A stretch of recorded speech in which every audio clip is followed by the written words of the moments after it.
Il est 8h10, bienvenue si vous nous rejoignez sur RCF et Radio Notre-Dame. Dans 20 minutes, le journal de Radio Vatican avec Marine Henriot, un journal qui nous emmènera en République démocratique du Congo, plus précisément à Goma, dont se rapproche le groupe de rebelles M23. Direction également la Colombie, la région de Catatumbo au nord-est du pays et le théâtre de violents affrontements entre guérillas armées. Vous entendrez l'évêque du diocèse, Monseigneur Israël Bravo. Mais intéressons-nous d'abord à un événement premier du genre. Une soixantaine d'associations de solidarité, de protection de la vie et de la famille lancent un grand forum. Ce sera les 22 et 23 mars prochains au Parc Floral à Paris. Ça s'appelle Viva, de l'écologie à la protection de la vie, de la fragilité au handicap en passant par la famille et les couples. Un week-end ouvert à tous pour se former, pour apprendre et structurer sa pensée. Un forum dont Radio Notre-Dame et RCF sont partenaires, Louis. Oui, et notre invité, Franck Meyer, qui est président du Comité protestant évangélique pour la dignité humaine, le CPDH, et maire d'une commune de la métropole Rouen-Normandie, est l'un des maîtres d'œuvre de ce rendez-vous Viva au Parc Floral, donc 22 et 23 mars prochain, forum des initiatives positives au service de la société. Bonjour Franck Meyer. Oui, bonjour aux auditeurs et bonjour à vous. Merci beaucoup d'être avec nous ce matin. De l'éducation affective, relationnelle et sexuelle à la fin de vie, démographie en berne, tout ça, on va en parler le 22 et 23 mars prochain. Oui, on a 5 entrées thématiques sur lesquelles nous avons bâti tout un programme, d'ailleurs qui est en ligne, je tiens à le dire, sur le site internet viva-leforum.fr, et les inscriptions déjà sont ouvertes. Et je disais 5 entrées, fragilité, vie, famille, couple, fin de vie, et ces thématiques, on va les décliner à travers des ateliers, des conférences, des rendez-vous, un village des associations. Voilà, vous avez dit forum d'initiative positive, c'est bien résumé. Forum d'initiative positive qui regroupe des organisations, des associations. Qui sont-elles? Qui organise cela? Alors c'est un collectif, parce qu'ensemble on est plus fort tout simplement, et puis ensemble aussi on apporte nos compétences, nos savoir-faire, notre expertise également de terrain.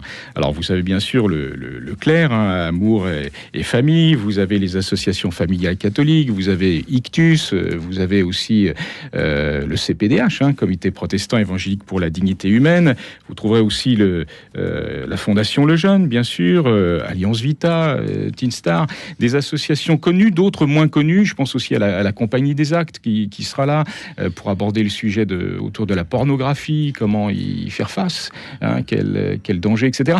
Donc des thématiques très très très variées et des ressources aussi très variées et complémentaires. C'est plutôt des associations chrétiennes qui lancent ce forum, ça se veut confessionnel?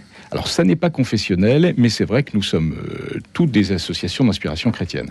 Et nous le faisons parce que nous avons une entrée particulièrement favorable au soutien des fragilités, au soutien de la vie. Voilà, et ça fait partie de notre ADN, et de notre mission pour le bien-être de notre société, que de favoriser tout ce qui nous paraît bien, tout ce qui nous paraît bon. 50 associations à peu près, qui se connaissent entre elles, ou est-ce la première fois qu'elles se retrouvent dans ce type d'événement? Alors c'est la première fois qu'elles se retrouvent dans ce type d'événement. Beaucoup se connaissent entre elles, mais là on est dans une logique vraiment d'interconnexion où on met nos forces en commun. Et c'est une belle expérience, parce qu'une expérience de fraternité aussi, bien entendu. Vous l'avez dit tout à l'heure, on est aussi dans la semaine de l'unité des chrétiens. C'est très bien qu'on en parle aussi ce matin. Oui, c'est un bel exemple de fraternité. Et je le redis, nous désirons travailler au bien commun. Et parce que nous désirons le faire, eh bien nous nous adressons à tous. Qu'est-ce qui a motivé le lancement de ce forum? Est-ce qu'il y a eu un déclenchement? Est-ce que, je pense par exemple au débat sur la fin de vie, est-ce que vous vous êtes dit, bon, là en fait, il faut qu'on ait une parole qui porte, une parole forte? Alors, ce n'est pas le débat sur la fin de vie qui a été déclencheur, très clairement. On n'est pas... vous comprenez qu'un événement comme celui-là, déjà, on le prépare finement depuis 18 mois. Mais par contre, ça ne vous a pas échappé qu'on est dans des années post-Covid. Des années où le moral des Français, il était aussi en berne. Des années où un certain nombre de débats, où aussi touchaient à la vie, touchaient aux problématiques de l'existence quotidienne. Et tout cela rendait nécessaire, je crois, le partage de ressources. Et je tiens à le dire, ce sera un temps de partage de ressources et un temps que l'on veut ressourçant. Votre slogan, c'est « La joie se partage ». Eh bien, nous, c'est exactement ce qu'on veut faire. Quelles questions, ou plutôt quelles réponses peut-on obtenir à ces questions sur un certain nombre de sujets, Franck Meyer, si on se rend sur place ? Alors, je le redis, hein, le programme est actuellement en ligne sur viva-leforum.fr. Eh bien, vous avez des thématiques des sujets très divers qui vont être abordés en atelier ou en conférence. En tout, il y a 23 conférences de programmées, il y a 64 ateliers. Alors, les thématiques, elles sont diverses. Hein. Par exemple, c'est quelle place pour les écrans dans ma famille ? Ou couple, travail, famille, quel équilibre ? Vous avez sur les thématiques de l'éducation, comment donner le goût de la lecture à mes enfants, sur la thématique du handicap, et d'ailleurs j'ai oublié de citer l'OCH hein, comme membre organisateur aussi, hein, l'Office chrétien des personnes handicapées. Eh bien, comment vit-on quand le handicap arrive dans une fratrie ? Comment est-ce qu'on le vit au quotidien ? Donc, vous voyez, c'est très le maintien à domicile aussi, comment l'envisager. C'est très divers, ça se veut pratique, ça se veut concret.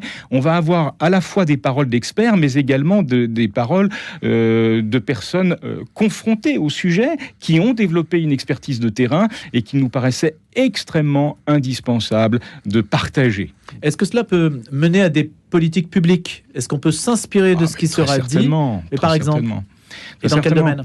Eh bien, je pense que en matière d'éducation, on a un sujet, vous le savez, hein, en matière d'éducation, c'est l'éducation relationnelle, affective et sexuelle. Eh bien, c'est un sujet qui va être abordé en conférence, mais aussi en atelier. Et là aussi, on a une approche pédagogique que l'on trouve dans les associations qui mériterait d'être prise en compte. Je pense que c'est indispensable d'y penser et de le faire. Vous avez évoqué l'actualité à propos de la fin de vie. Bon, eh bien, on a une conférence sur la dignité de la personne en perte d'autonomie. Changeons notre regard. On a quelque chose à apporter, nous, la société civile. Hein, et je pense qu'en effet, les politiques peuvent tout à fait s'inspirer de l'expérience des associations. Et il y a une urgence à ce que les chrétiens, et pas seulement, à ce que les citoyens se forment sur ces sujets-là ? Ah mais complètement. D'abord, pour se former, il faut avoir un vis-à-vis, il faut entendre une parole autre que la sienne.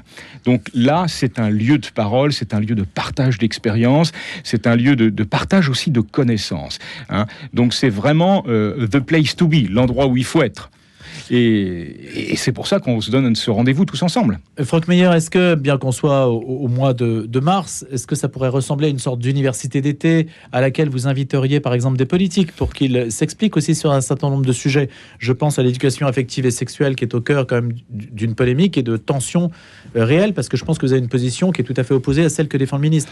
Alors, d'abord, opposé à celle que défend le ministre, on n'a pas débattu ensemble, donc je ne peux pas encore le savoir très finement, mais je vais répondre non à ce que vous venez de me dire, au risque de vous décevoir, mais non, on n'est pas là sur une université d'été, on n'est pas là sur une université de printemps, on est là, je le dis, sur un partage d'expérience, sur un partage de ressources. Alors bien sûr, il y a une expertise, hein, mais on ne fait pas dans... il y aura du contenu, très certainement, on va dire, très solide, avec des paroles d'experts, c'est certain. Hein. Par exemple, je vous donne le titre d'une des conférences, c'est « Quand la science bouscule notre regard sur la vie in utero ». Alors évidemment, quand la science bouscule, on va avoir des scientifiques, forcément. Hein. Mais je le redis. Quoi ? Alors, sur ce sujet. Et moi, je ne sais pas, parce que c'est pas moi qui ai préparé cette conférence. Mais il y a la réponse dans la question. Ben, je suis pas sûr. Il y a une partie de la réponse dans la question, en effet, parce que nous pensons que les nouvelles découvertes scientifiques, elles apportent du moulin au respect de la vie, bien sûr, de l'eau au moulin du respect de la vie, bien sûr. Mais et puis, je veux encore citer, justement, comme partenaire, la Marche pour la vie. Hein, on en a parlé très récemment. C'est dimanche dernier. Oui, voilà. Et bien, eux, ils sont aussi présents hein, aux côtés de tant d'autres associations. Le Premier ministre a annoncé hier que le projet de loi sur la fin de vie serait divisé en deux textes distincts. Vous l'avez abordé rapidement, Franck Meyer.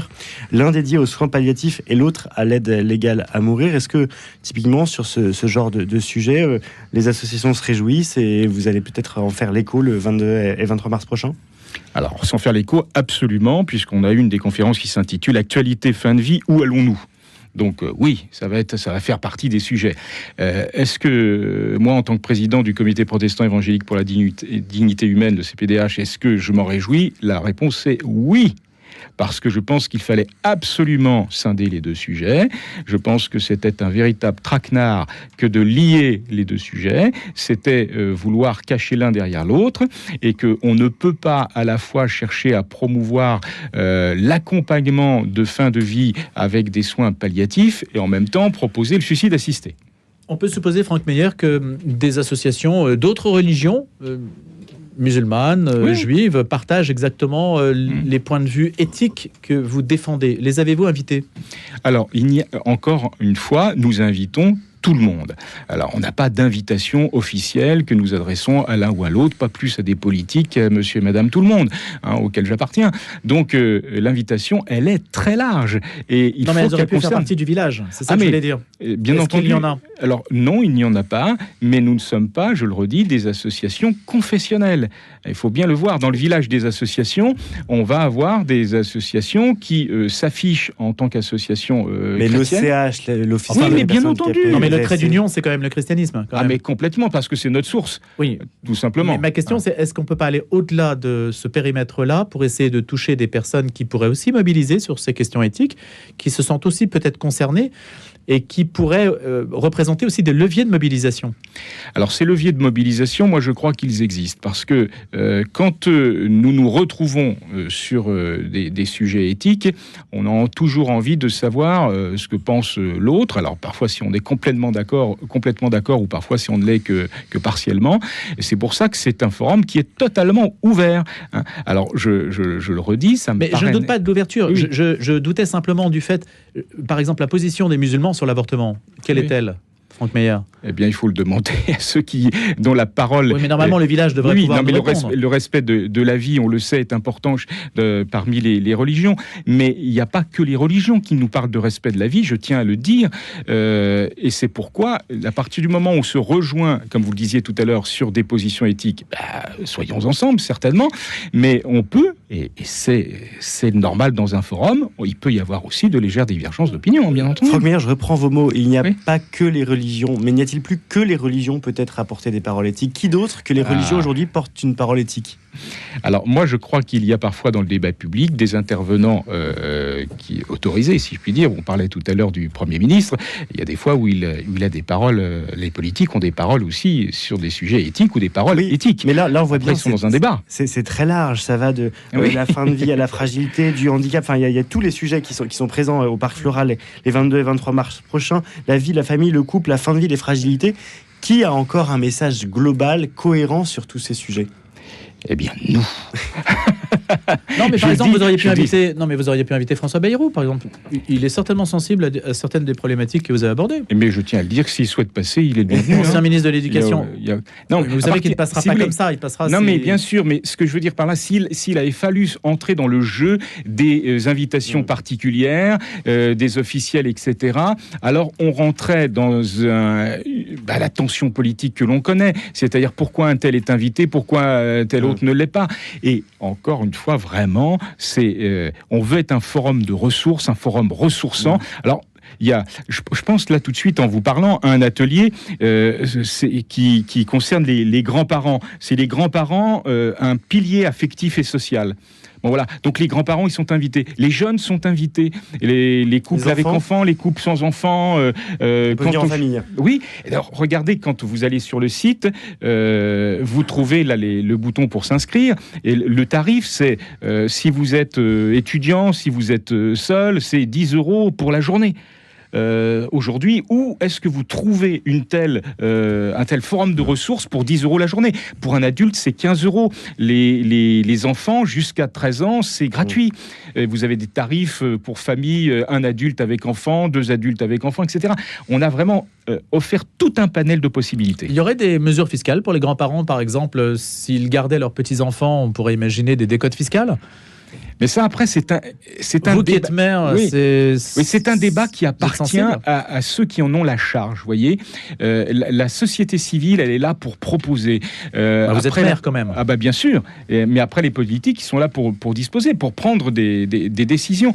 Le maire, il va s'occuper du vivre ensemble, précisément. Et il va s'appuyer sur la société civile. Pensez donc, moi, la question du grand âge, c'est une question qui se pose pour moi. La question de la petite enfance, qu'est-ce qu'on a mis dans mon village davantage pour aider les familles, pour les accompagner. Il y a 20 ans, il n'y avait pas d'accueil de loisirs dans ma commune le mercredi. Il y a ça qui fonctionne. Et donc, et votre commune n'est pas endettée, vous êtes fier de le dire. C'est vrai.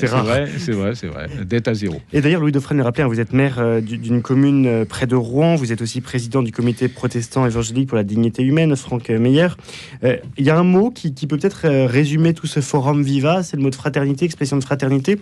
Oui. Vous, dans votre mandat de maire, est-ce que vous considérez, comme on l'entend parfois, que la fraternité est le chaînon manquant ? Oui. Et la fraternité... Comment vous le voyez ? La fraternité, ça se travaille. La fraternité, ça se travaille en permettant aux personnes d'apprendre à se rencontrer. Apprendre, je dis bien, j'insiste, c'est un apprentissage, la fraternité. C'est pas quelque chose d'inné. Comment vous le voyez dans votre village, ça, que la fraternité ne va pas ? C'est les couples qui se disloquent ? C'est les familles qui se disloquent ? Bien, c'est d'abord la difficulté à se parler, à s'écouter. C'est la difficulté même simplement à parler à son voisin parfois. Vous savez, quand le maire reçoit un email en disant « Est-ce que vous pourriez dire à mon voisin de couper sa haie ?»